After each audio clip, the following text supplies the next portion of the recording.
Thankful to be back in Dowdy, and finally a Saturday game in Dowdy. It's been a while since we had one of those, and be the first day game of the year in Dowdy, Ficklin. So excited about that. No place I'd rather be than with Pirate Nation in the Fick, and it'd be great to have friends back, alumni back for homecoming, and a big game. A lot of events going on this week. Congrats to the Letterman winners and the Hall of Fame inductees, including our football inductees, Dwayne Harris and Shane Carden and Justin Hardy. Certainly laid the foundation to make what Greenville's about, what Greenville football in Greenville's about, and making it matter in a place where football is important. So thank you to those men, and excited to have them back.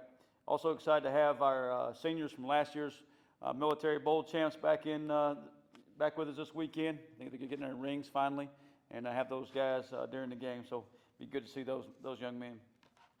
Going back to last week, always good to. Anytime you can get a road win in this conference, I think that's huge. And I thought it was a very good Temple team going in. Temple team that I thought could have been undefeated in conference. Just think some of the highlights coming up there in Philly. It's a tough place to play, but I thought we did a really good job just bringing energy and bringing juice to it all day. You could have easily went into it, had a bye week, 16 days off, and just kind of oozed out of there or got off to a slow start. But I thought we started fast. And, defense gets a 3 and out. Offense goes down and scores. We pick off their quarterback for the first time all year and go up 14-0. Thought it was a really good job with that. I think the biggest impact of the game was the physicality we played with on both sides of the football. And that's something we practice. Just talked to our group this morning about you run the football because we practice inside run. We do perimeter drill on the perimeter, on the edges there, and able to be physical out there. And it's the same thing defensively. You're able to stop the run because of inside runs, some things we do there. So I thought that was kind of the biggest key throughout the game on both sides there. I thought those running backs, London, TJ, Marlon, all had good games. Anthony certainly had a big run there, 45-yard touchdown. And then Yannick showed up in the passing game, had 100 yards receiving, 2 touchdowns. I thought Javante Connor, just watching him and doing some things, thought it was his best effort of the year, blocking, doing some things on the perimeter. Desiree Riles continues to be an impact. And I think those guys up front, Kojo, you see him at the end of plays, come finishing guys off and pushing a pile. Him and Kyle, I thought Kyle Long, that was his best effort of the year. And Cooper in there as well, played really well up front. Defensively, had several guys, did a good job. But I think it was just kind of a combination of stats. You look at the stats, there's not a guy with 10 tackles or a guy with all the sacks or a guy with all the stats.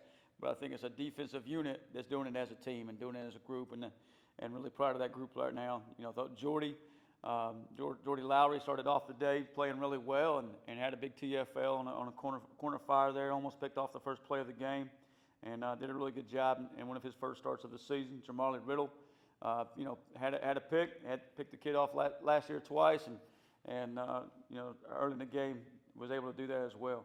And then up front, just some guys. Zion, Wilson, Pete Carr, JD, Josiah Robinson, all those guys doing it up front. Good job up front, just dominating. I think going into the game, they were only giving up about 4 TFLs a game.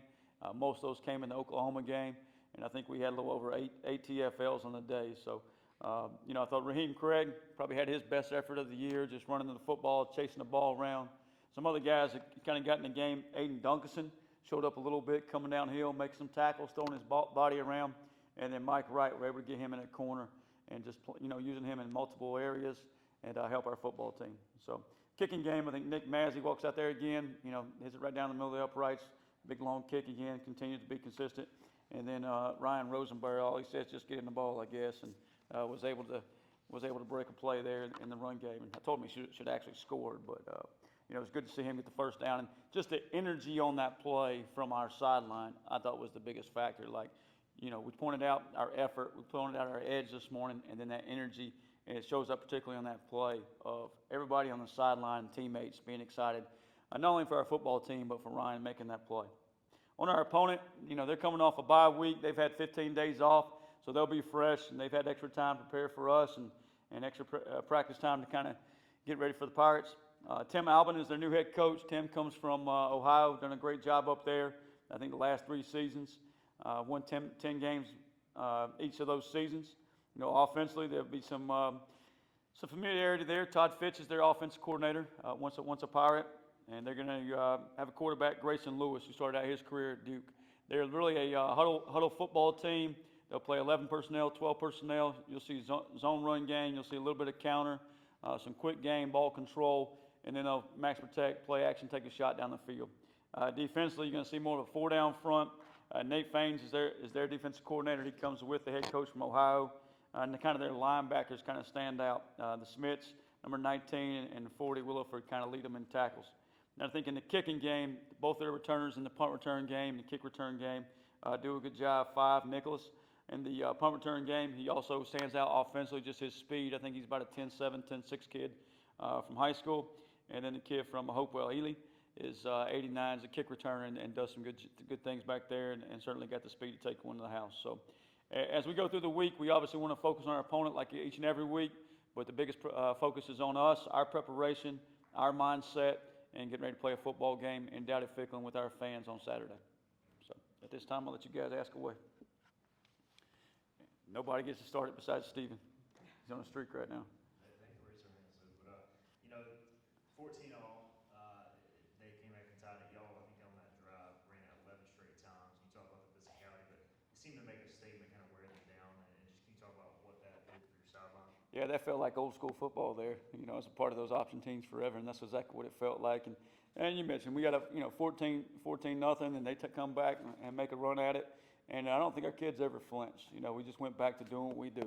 And they were playing a lot of three high safety, double cloud there, and kind of protecting the corners. And I thought our offensive line and offense and whole, Coach Baker and everybody did a good job of just attacking what they gave you.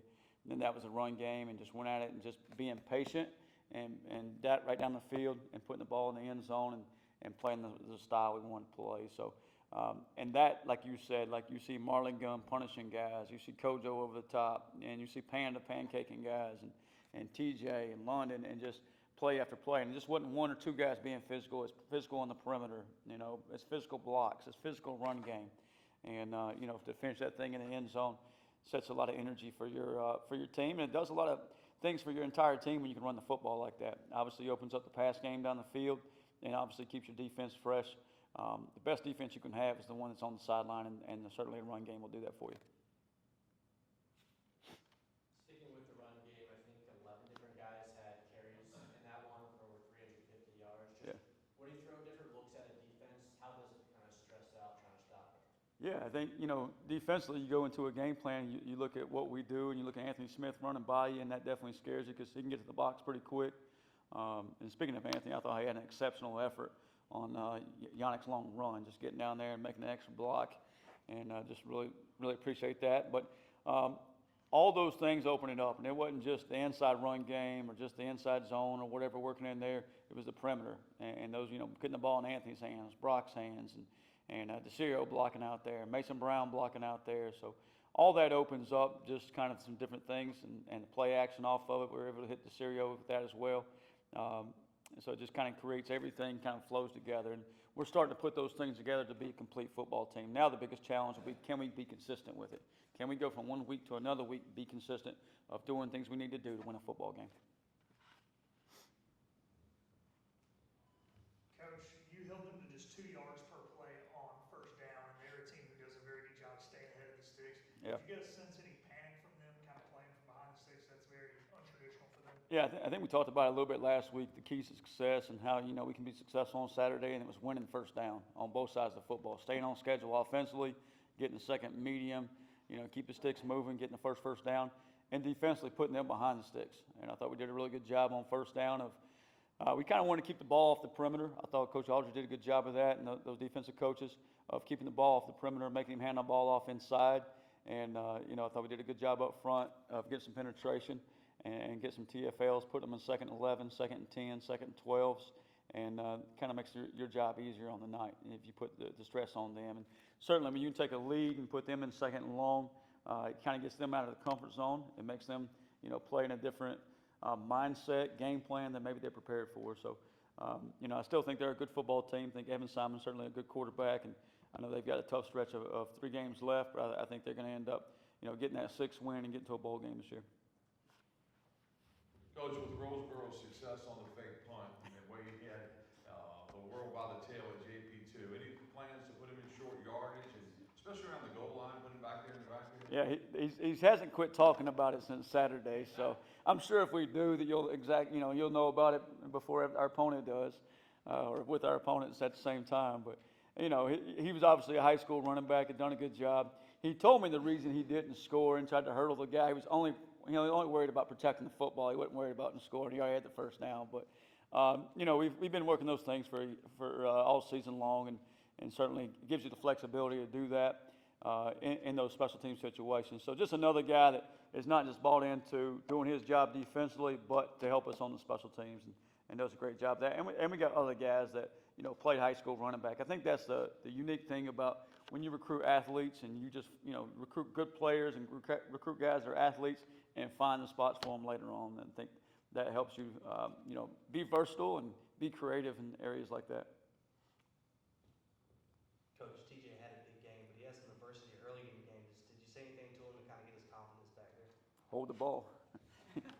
And I think Coach Freeman told him to keep that thing up high and tight. And he's a young kid. He's a really going through his freshman year, and I think that was the first one all year that we let out and let on the ground and didn't get it back. And we just got to do a better job of being conscientious about that. And I thought that for the most part, the rest of the game we were. The one time he got the ball a little bit low again, but for the most part, we're doing a pretty good job keeping that thing up high and tight. And if it don't cost you, it obviously cost us 7 points there, and we need to do a little better job defensively in the red zone there. But if it doesn't cost you a game, you can grow from that, and you got to grow from it regardless. But it's not as painful if it costs you a game. So if it's going to happen, probably happen at a good time. If there is a good time for those things, but we just got to grow from it. See if we can go, another 7 games without that happening. Scored 40 points, more than 40 points in the last 2 games. Just what have you seen click offensively just for them to be more consistent? Yeah, we need to be consistent about scoring 40 points for the next, 4 games. But I think we're starting to put some things together. I mean, you had 568 last, Tulsa game, over 600 this game, and you're just seeing guys starting to play together. Caton's doing a really good job of commanding the offense and running the offense back there. And guys taking care of the football, giving the extra effort, playing with edge, playing with physicality. And those things add up to points on the scoreboard, yardage, keeping the defense off the field, and Pirate wins. So we got to continue to be consistent with that. Coach, it's a big week as far as other sports are concerned. I mean, this campus is going to be all times of basketball. Yeah. And everything going on here, homecoming. But how do you describe this time of year? You have all that stuff going on. I think, it's one of the, as you go throughout the year, like one of the best times of year for sports in general. You just finished up with the World Series. Basketball starting to start up. The most important games of the football season are really at play here in November that decide, you got rivalry weeks, you got conference race weeks, you got who's getting to a bowl game, who's playing for a conference. All those things are kind of playing out in November. And we talk about November being special, making it a November to remember all those things, and certainly got off to a good start on the first day of it. We just got to be consistent with it throughout the week. And obviously, like as you spoke about, there's a lot of things going on campus this week with the homecoming, with the basketball games starting up. But our main focus still got to be on us and our preparation and keeping that the main thing. We talk about control the controllables and keep the main thing, and it's certainly going to be a test this week, and we got to do a great job of that and preparations for Saturday at 3 p.m.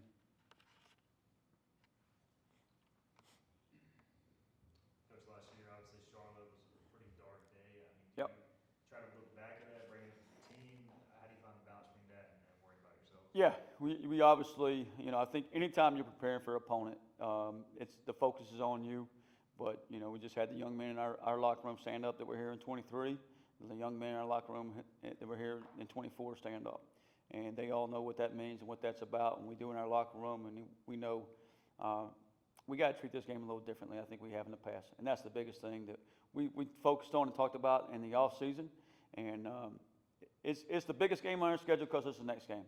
And it happens to be a team down the road, and that adds a little bit more to it. And it's became a team in this state that we got to establish who we are in this state and establish what we're about. And I just told our guys that we need the same team we were a year ago when we played these guys, but we got to go out and prove that on Saturday. We can't take a single play from last week, a single point, a single defensive stop into this week. We got to go out and be consistent with what we do every week. Obviously, the focus is on us, but that's definitely fresh in our minds, and we'll make sure it stays there as well. Any other questions?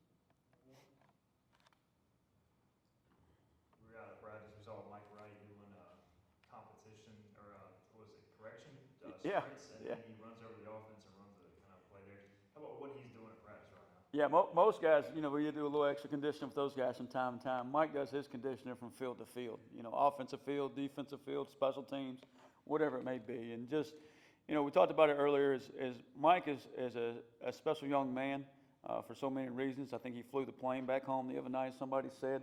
But he just brings so much to our program, not from just an athletic standpoint, what he can do with the ball in his hands or covering guys and locking guys down over there, or playing special teams, but his leadership and his attitude, his energy. And, when you have guys like that, you got to get them on the field, and we just got to find more ways to keep utilizing Mike and making him a part of our offense and a part of our defense. And I think both Coach Baker and Coach Alder are doing a great job with that, and I think you'll see more of that moving forward.